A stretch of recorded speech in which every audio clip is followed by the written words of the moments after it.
Este video es patrocinado por Yadpa, donde cada libro es un mundo nuevo.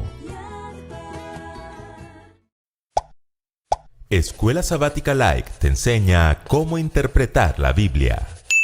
Lección 3.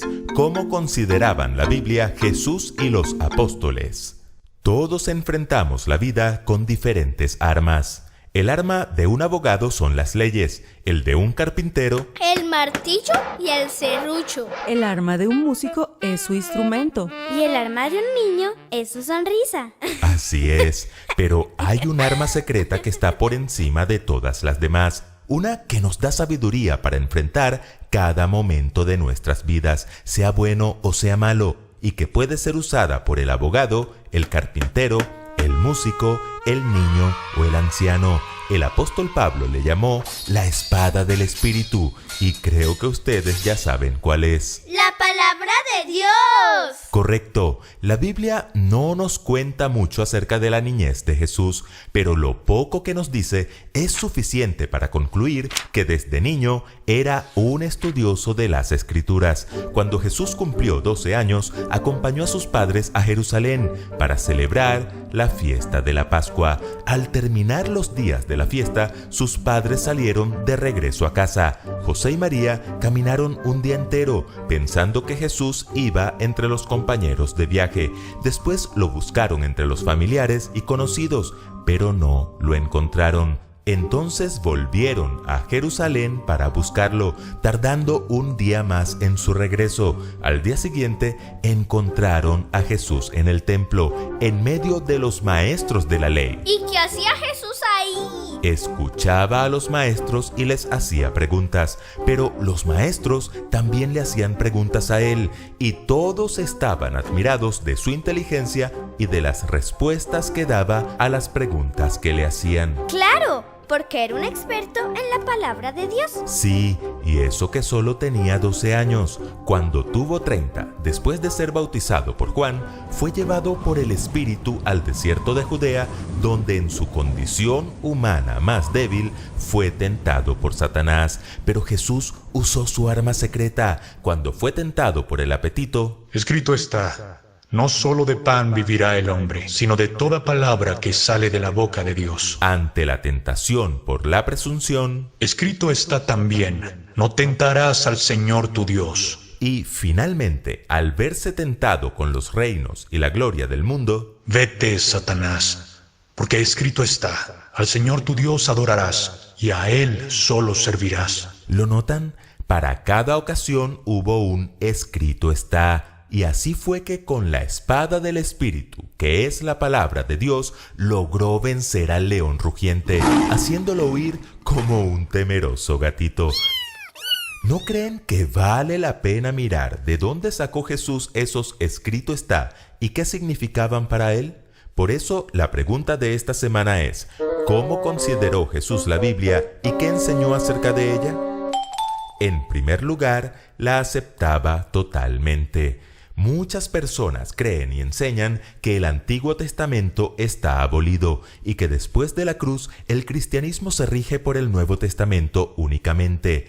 Nada más lejos de la realidad. No podemos considerar el Antiguo Testamento como si fuera un hombre que envejeció, enfermó y murió, y luego llegó otro más joven para reemplazarlo. La palabra de Dios no se envejece, no pierde validez, no puede ser sepultada por el hombre. Cuando el salmista escribió: para siempre, oh Jehová, permanece tu palabra, aún no existía el Nuevo Testamento. Cuando Isaías escribió que la hierba se seca y la flor se marchita, mas la palabra del Dios nuestro permanece para siempre, lo que se conocía como palabra de Dios son los libros que hoy hacen parte del Antiguo Testamento. La escritura que Jesús estudió desde niño, con la que se sostuvo y predicó durante todo su ministerio terrenal, es lo que hoy conocemos como el Antiguo Testamento. Noten lo que Jesús dijo a sus discípulos después de la resurrección. Estas son las palabras que os hablé estando aún con vosotros, que era necesario que se cumpliese todo lo que está escrito de mí en la ley de Moisés, en los profetas y en los salmos. Esas tres categorías que menciona Jesús era la forma como los judíos dividían y aún dividen la Biblia. La ley es la Torá, compuesta por los 5 primeros libros de la Biblia que fueron escritos por Moisés. Los profetas son los Neviim, 8 libros donde destacan los escritos de los profetas mayores y menores, y lo que Jesús llamó los Salmos era una forma común de referirse a los escritos o los Ketubim, compuestos principalmente por los libros poéticos e históricos. Es decir, lo que Jesús les está diciendo a sus discípulos es que lo que Él estudió y enseñó toda su vida fue la totalidad de la escritura conocida hasta ese momento, nuestro amado Antiguo Testamento, lo que los judíos llaman la Tanakh, que no es más que un acróstico con las iniciales de las 3 categorías mencionadas. ¿Acróstico?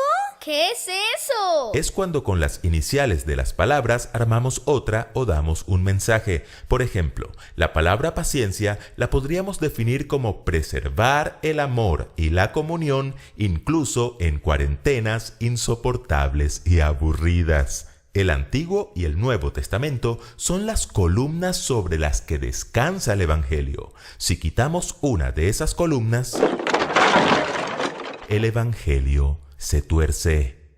En segundo lugar, la tenía como norma de vida. Es común escuchar que Jesús vino a dar nuevas normas y leyes, aboliendo así los mandamientos dados por Moisés y los demás profetas. Pero en el Sermón del Monte Jesús declaró: No penséis que yo he venido a poner fin a la ley de Moisés y a las enseñanzas de los profetas.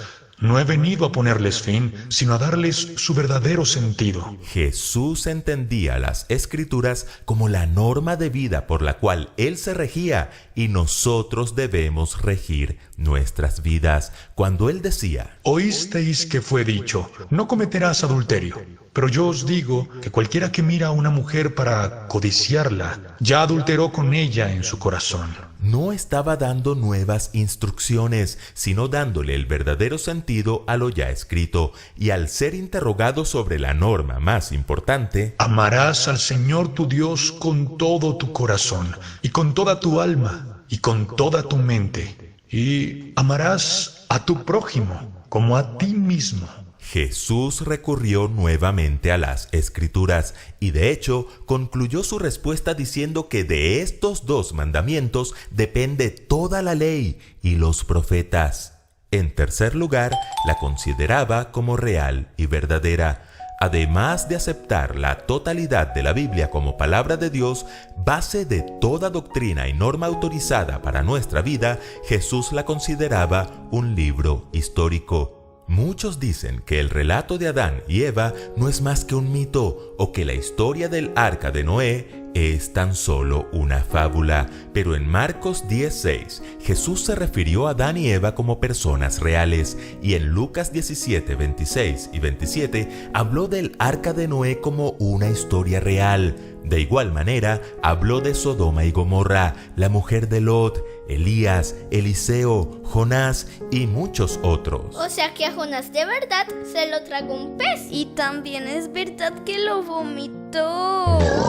¡Qué asco! Así es, se refirió a sus personajes como personas reales, que vivieron en lugares reales y que se involucraron en hechos reales. No tiene sentido llamarnos cristianos si no creemos en aquel que dijo: santifícalos en la verdad. Tu palabra es la verdad. Y en cuarto lugar, enseñó a obedecerla y a predicarla. Los escritores del Nuevo Testamento, siguiendo el mandato de Jesús, abordan la Biblia de la misma forma que su maestro. No encontramos nada en ninguna parte que estos hombres hayan hecho o dicho que desafíe la autoridad o la autenticidad de cualquier parte de la Biblia. Por el contrario, en el Nuevo Testamento encontramos más de 2.600 referencias específicas del Antiguo Testamento, que es el fundamento sobre el que descansan las enseñanzas de Jesús y los apóstoles. La Biblia no es un buffet de ensaladas en la que podemos escoger lo que nos gusta y rechazar lo que nos desagrada. La Biblia dice acerca de sí misma que toda la Escritura es inspirada por Dios, y toda es toda, el Antiguo y el Nuevo Testamento. Fue por el poder de la palabra que fueron creados los cielos y la tierra en el Antiguo Testamento. Fue por el poder de la palabra que Cristo venció la muerte, resucitando al tercer día en el Nuevo Testamento. Y ese mismo poder de la palabra está disponible para nosotros hoy, para liberarnos, para restaurarnos, para darnos paz, seguridad, salvación y vida eterna. Porque, paradójicamente, tanto en el Antiguo como en el Nuevo Testamento está escrito que la hierba se seca, la flor se cae, mas la palabra del Dios nuestro permanece para siempre. Escuela Sabática Like les invita a seguir estudiando juntos esta serie titulada Cómo interpretar la Biblia. Te invitamos a adquirir el mejor libro para complementar estos estudios, Entender las Sagradas Escrituras, escrito por George W. Reed.